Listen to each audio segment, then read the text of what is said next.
ഉഹദ് മലയിൽ രാവിലെ സൂര്യൻ ഉദിച്ചു വരുന്ന സമയത്തുള്ള കാഴ്ച കണ്ടില്ലത്. നല്ല ഭംഗിയുള്ള ബ്യൂട്ടിഫുൾ ആയിട്ടുള്ള ഒരു കാഴ്ച തന്നെയാണ് അത് കാണുന്നത്. ഉഹദ് മലയും അതുപോലെ പള്ളിയും ഒക്കെ ഇങ്ങനെ ആ സൂര്യൻ ഉദിച്ചു വരുന്ന സമയത്ത് ഒരു പ്രത്യേകതരം ഭംഗി തന്നെയാണ് കാണാൻ. എത്ര കിലോമീറ്റർ പരന്ന് കിടക്കണ മല കണ്ടില്ല ഉഹദ് മല. പള്ളിയുടെ തൊട്ട് ചാരിയിട്ട് തന്നെയാണ് ശുഹദാക്കളുടെ മറവാടിയ സ്ഥലവും കാര്യങ്ങളൊക്കെ. ഈ മതിൽക്കെട്ടിന്റെ ഉള്ളിലാണ് സ്വഹാബത്തുകളൊക്കെ കിടക്കുന്നത്. അപ്പോൾ അവിടെ അന്ത്യവിശ്രമം കൊള്ളുന്ന സ്ഥലമാണ് ഈ കാണുന്നത്, ബൗണ്ടറിക്കുള്ളിൽ. നമുക്ക് ഈ ഹംസത്തുൽ ഖൽറാന്റെ ഒക്കെ ഖബർസ്ഥാനം അതിൻ്റെ ഉള്ളിൽ തന്നെയാണ്. അതുപോലെ നമുക്ക് ഈ കാണുന്നുണ്ടല്ലോ ഈ ഒരുപാട് ഈത്തപ്പഴ തോട്ടങ്ങളും ഒക്കെ നമുക്ക് പരന്ന് കിടക്കുന്ന കാഴ്ച ഇതിൻ്റെ ഉള്ളിൽ നിന്ന് മേലെ നിന്ന് കഴിഞ്ഞാൽ നമുക്ക് കാണാൻ കഴിയും. ഒരുപാടുണ്ട് ഇവിടെ.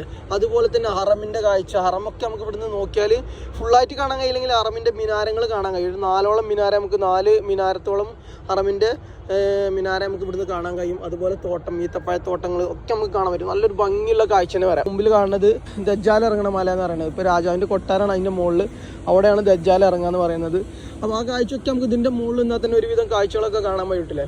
അപ്പോൾ നല്ലൊരു ഭംഗിയുള്ള കാഴ്ച തന്നെയാണ്. അപ്പോൾ മദീനത്ത് വന്ന് ഇതെല്ലാവർക്കും കാണാനും ഇതൊക്കെ ആസ്വദിക്കാനും എല്ലാവർക്കും പടച്ചോൻ തൗഫീക്ക് നൽകട്ടെ.